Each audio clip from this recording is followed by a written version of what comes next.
don't make no sense. You see the pattern of the fighters over, 100 years. The Revolutionary War takes place around 1776 or so. This is now, Civil War is around 1860. It's almost about 100 years later. They see the same thing. White soldiers aren't strong. They half-assing. They not smart. Some of them is, they don't have no level of commitment or discipline about themselves. They half-ass want to fight. It's the same thing. And so those black soldiers was like a slap in the face. Because not only did they have to deal with the fact that these black soldiers was fighting, had permission to fight them and probably killed. I'm sure they did kill. Not only do they have permission to fight and kill, but they beat us. And remember, that's similar what they started doing with Forrest Joe. They start making up shit about him. Oh, he's supernatural. Oh, he got some powers. No, he just smarter than y'all. He just had more wit. He had more sense than y'all. Y'all too busy being blinded by race. You can't fully be smart. Only thing you see is black people kill. Black people hate. Your hatred for another group of people is clouding your brain. Y'all can't think straight. And pretty much I believe that's the same damn thing. The U.S. Army commander Stoneman ordered the black soldiers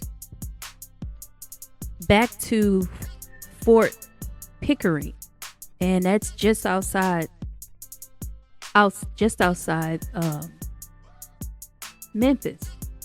And of course they obeyed and they left. Well, that didn't stop the white violent attack.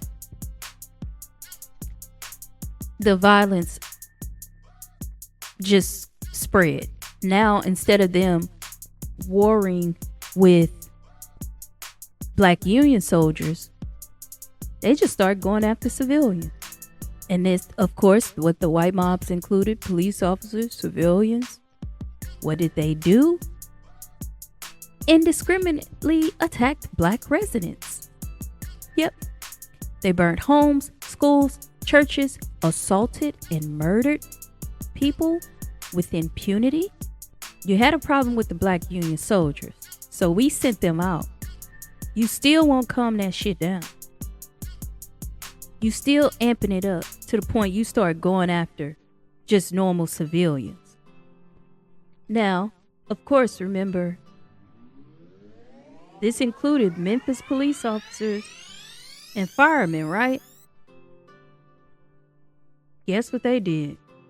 They was participating, but they wasn't just assaulting and murdering people. They was looting. What? I thought looting was only... Nope. Why y'all looting? Why y'all looting black people? This is the black community. These are black residents. This is who they was attacking. So, of course, who's supposed to protect the black people? We put up resistance with the black soldiers. What happened? You ordered them away. but you don't put down the people who are instigating the violence. There's only one group in particular that is consistently committing acts of violence. This is these white mobs, these white Confederate soldiers. They are the shit starters. They are constantly starting shit. It was estimated that 46 blacks were killed. Of course, many more were injured. 2 white rioters died.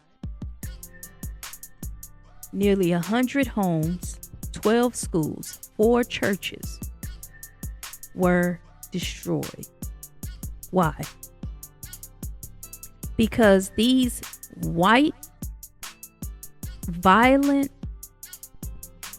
agitators were pissed off that black Union soldiers was keeping the community safe. They're just doing their jobs. Actually, if you wouldn't be so fucking violent and stupid, they wouldn't have a job. They wouldn't need to keep this job. But it's because your violent, stupid ass is running around here, killing, stealing, raping, and then plus they done gave your dumb ass a badge. How in the hell are we supposed to, live and thrive on our own when y'all keep fucking with us? Now remember, this all started because a white officer tried to arrest a black Union soldier. They somehow want to figure out a way to try and exert their power over us. Even if that's something just as stupid as putting us under arrest. Y'all see that today? You see it today. It's still happening. They are mad when someone is doing better than them, someone black is doing better than them, or knows a little bit more than them. They are pissed off. And so what they want to do, they want to retaliate. How? Violently. We know that after the New Orleans riots, there was a move to push for the Reconstruction Acts. And the Memphis riots contributed to that as well.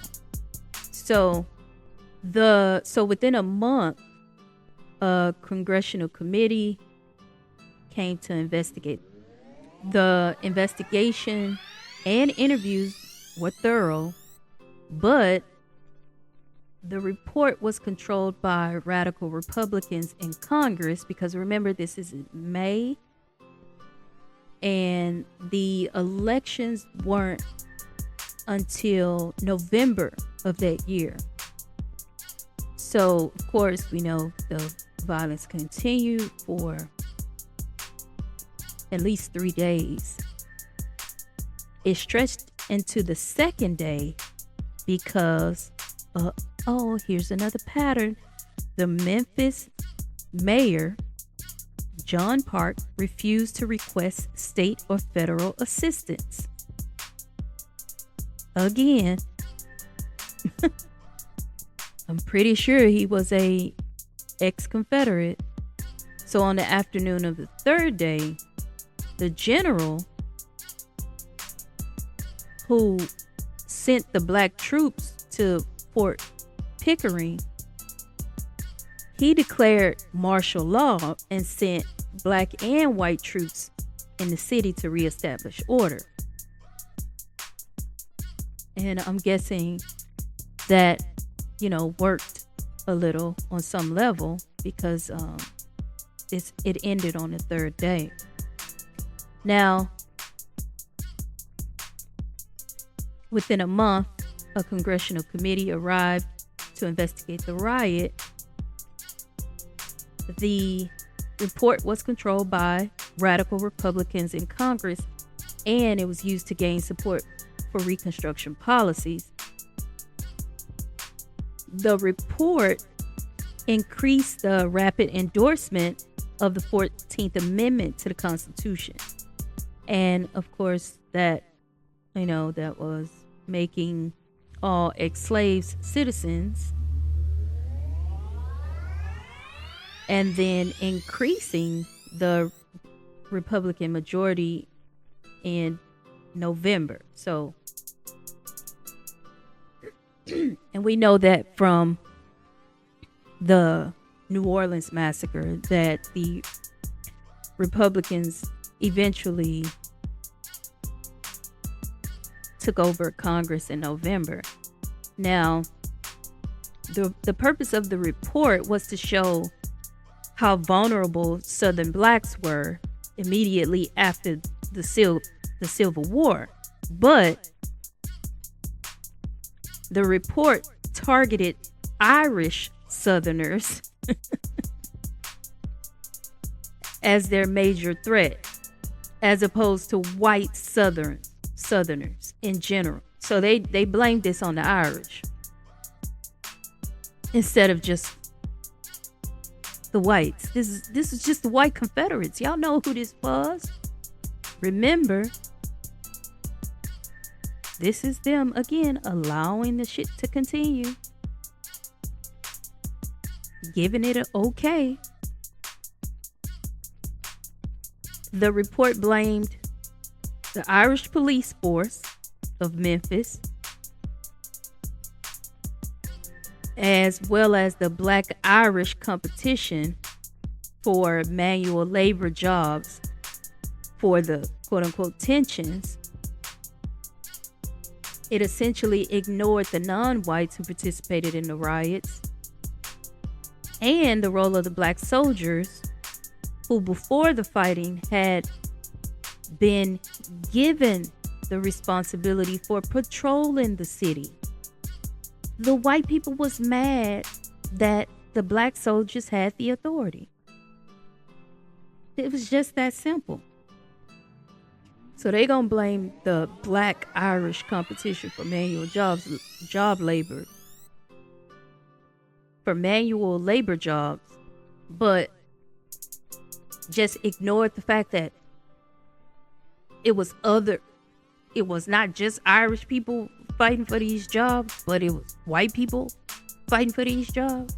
I mean, and remember, this is the manual labor jobs. Remember, I said, we are fresh out of enslavement. We are drowning in skills, especially manual labor. That's all we have done is manual labor for the past, 300 years? Well, no, this is 18. Well, yeah, 200 years, because when we got here, 1619, right? So, yeah, it's about 200 years. So, this is, of course, their reaction to black people being in charge. Now, this is black people being in charge of themselves. They're overseeing the safety of the community. You don't want the community safe? Oh, no, you just want the job. Yet you're not safe. You are the one that wants to enact violence on people. So guess what all happened? Because I said before, I just sort of said assaults, looting, all of that, right? Well, I guess because the reports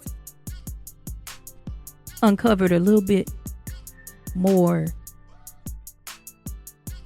some stuff that was a little bit, the reports went a little bit deeper. And of course, we know the 46 blacks that was killed. The two whites died. One was result of an accident. The other, a policeman, died because of a